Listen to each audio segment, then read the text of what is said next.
A designer's eye makes a city loft special. The BDC has style tips you can use in your home. And a busy family home gets a brand new look.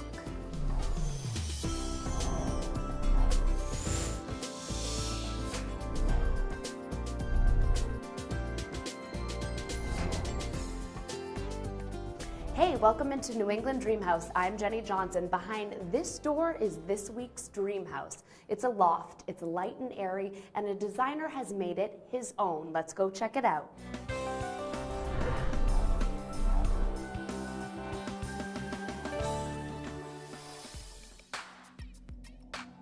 Like a painter with a blank canvas, interior designer Tony Capoli made this Boston loft come to life. Now let's start when you first bought the place. What did it look like?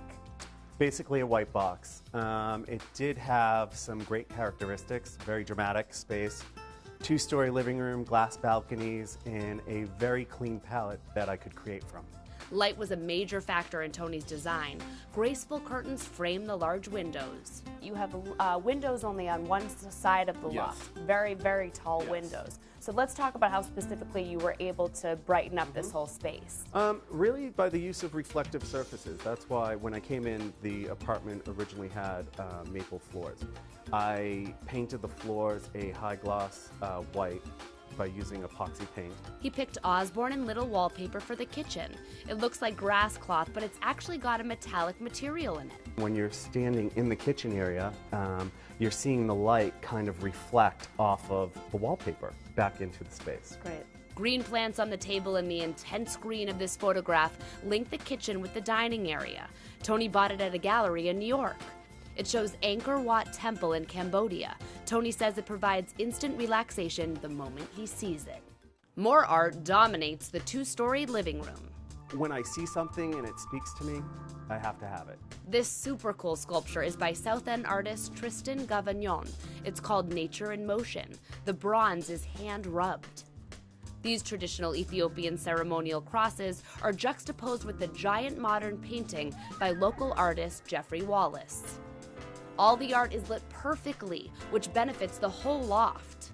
It was another way, not just to accent the artwork, it was also to bring light into that space. Light is also reflected in the grouping of the beveled round mirrors on this living room wall. The chocolate brown he chose for the other side leads the eye to the second floor. Tony had lots of work to do upstairs. There was no separation between the study and the guest space. The solution wasn't as easy as adding a wall. The guest room being in the back of the house where there's no source of natural light, I basically needed to create something that gave the guest privacy, however, allowed natural light in. He installed double French doors with frosted glass panels. Very clever. The nickel-plated wall sculptures by Tristan Gavagnon help a lot. The nickel, once again, reflects the light back into the room. So did the trio of convex mirrored pieces over the stairs. The study next to the balcony was also tricky. It had a giant concrete column going through it, but Tony found a way to make it work. I created these beautiful built-ins over here, and what I did was I actually wrapped the column with the same material that I used on the built-ins, so it just kind of goes away and it separates work from entertainment. Great. The seating area makes it a fun place for a cozy gathering. So you took this extraordinary picture here. First of all, where are you? I'm at Palais Royal in Paris. Okay, now what kind of camera did you use when you took this photo? A regular Canon small personal camera, and it just came out great. Check out how the colors in the photo tie in perfectly with the Jeffrey Wallace piece. Another vibrant Wallace painting dresses up the closet space leading into Tony's bedroom.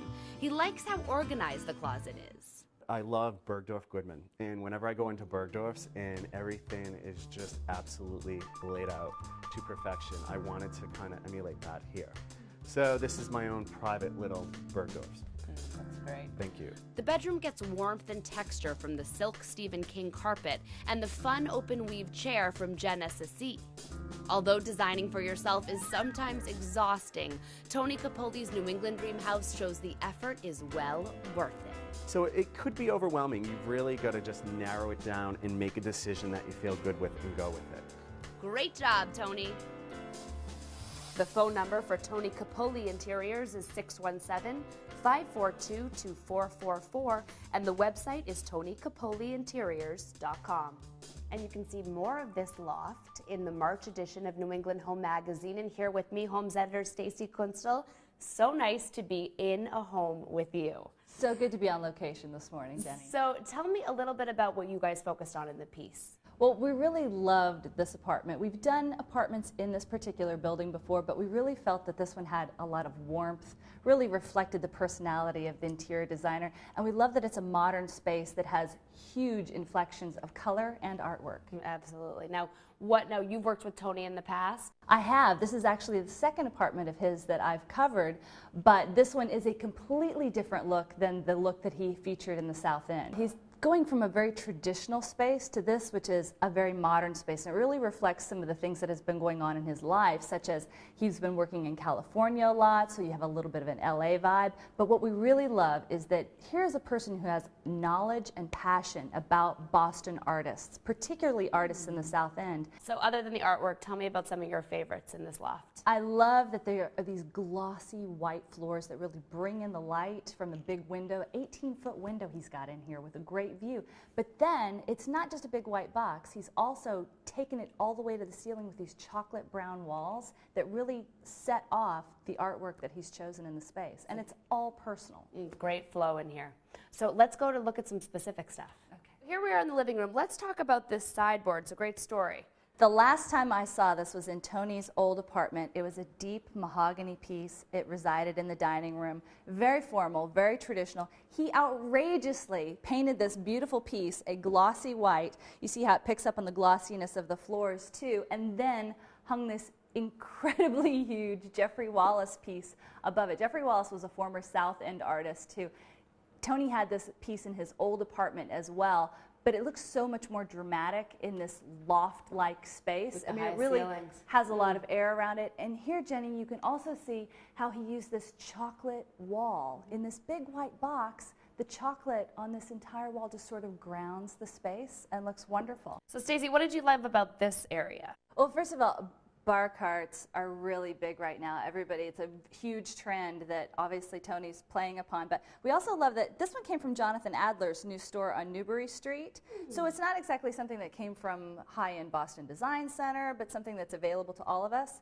And of course, it is a bachelor pad. So of course, he's got his bar cart out here for when he entertains, but then he's paired it with this great triptych of artwork by a South End artist named Phil Spinks. So we love the juxtaposition of both of these two things together. And I love how he picked up the color with the tulips, matching the artwork as well. Perfect combo. So we're right under the staircase, and Tony has displayed his art on the ground. Tell me about why he did this. Well, under the stairs is a really funny area for any homeowner or any designer because you think, well, it's sort of wasted space. And he certainly could have enclosed this to make storage or create another space for the apartment, but that really would have destroyed the loft-like atmosphere of it.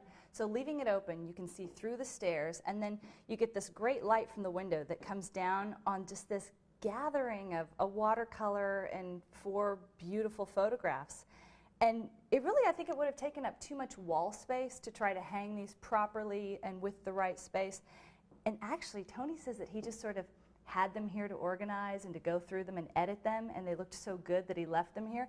But we love it because it doesn't cloud the wall space, and then you have this great interest on the floor right when you walk in the door. Stacey, what a blast. Let's do this more often. Thanks, Jenny. Always great to hang out with you. Homes editor Stacey Kunstel. Pick up your March edition of New England Home Magazine to find out more about this beautiful loft.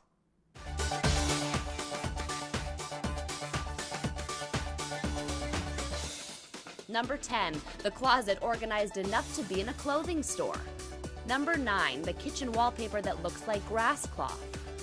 Number 8, the floors Tony painted a glossy white. Number 7, the mirrors that carry light throughout the space. Number 6, the sideboard Tony had repainted. Number 5, the glass doors that bring privacy to the guest room.